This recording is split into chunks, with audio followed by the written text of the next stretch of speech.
বন্ধুরা, সৌমিনীর মা কিচেনে আপনাদের সবাইকে স্বাগত। আজকের রেসিপি ফ্রাইড রাইস। প্রথমে কড়াইতে সাদা তেল দিয়ে নেব।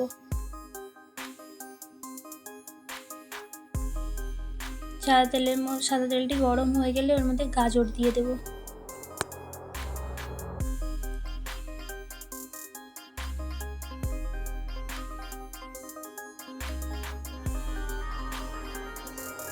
এক এক করে ভেজিটেবিলগুলো সব ভেজে নেব।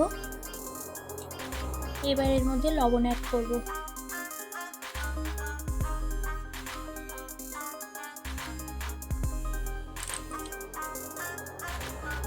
গাজরটি 50% ভাজা হয়ে গেছে। এবার এর মধ্যে বিনসগুলো দিয়ে দেব।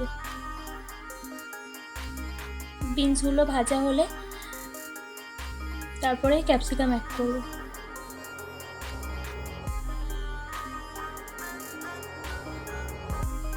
এদিকে ভাতের হাঁড়িতে জল বসিয়ে দিয়েছি এবং ভাতের মধ্যে তেজপাতা ও গরম মশলা দিয়ে দিলাম।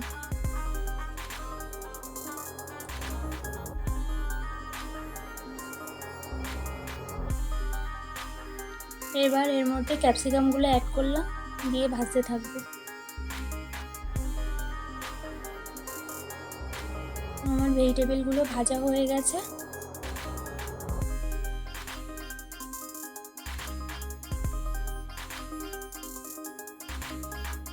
ভেজিটেবলগুলো সম্পূর্ণ ভাজা হয়ে গেছে।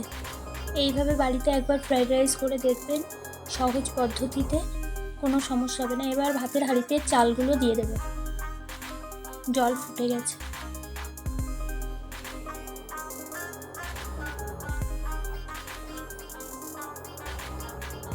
ঘরোয়া পদ্ধতিতে এইভাবে ফ্রাইড রাইস বানিয়ে দেখবেন, খেতে খুব সুস্বাদু হবে এবং বানানো খুব সহজ।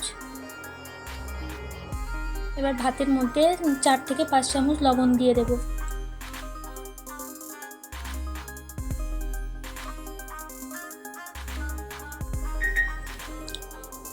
আমার ভাত কমপ্লিট। এবার ভাতের থেকে ফ্যানটা ঝরিয়ে নেব, মাঠটা ঝরিয়ে নেব।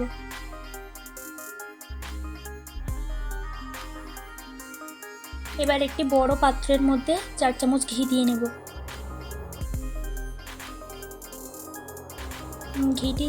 ঘিটা গরম হলে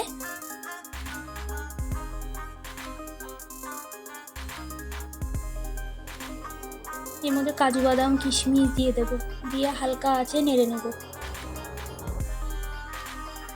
আমার রেসিপিটি যদি আপনাদের ভালো লাগে তাহলে কমেন্ট, লাইক, শেয়ার করতে ভুলবেন না ও পাশে থাকা বেল আইকনটি চেপে দেবেন, যাতে সবার আগে আপনাদের কাছে আমার রেসিপিটা পৌঁছায়। এবার ভাতটা দিয়ে দিয়েছি ঘিয়ের মধ্যে। এবার ভেজিসগুলো দিয়ে দেব, দিয়ে নাড়াচাড়া করে নেব।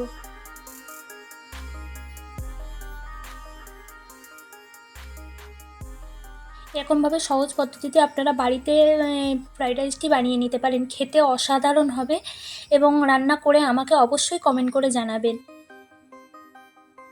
এবার চিনি দিয়ে দেব 2 চামচ, দিয়ে সব একসাথে মিক্সড করব।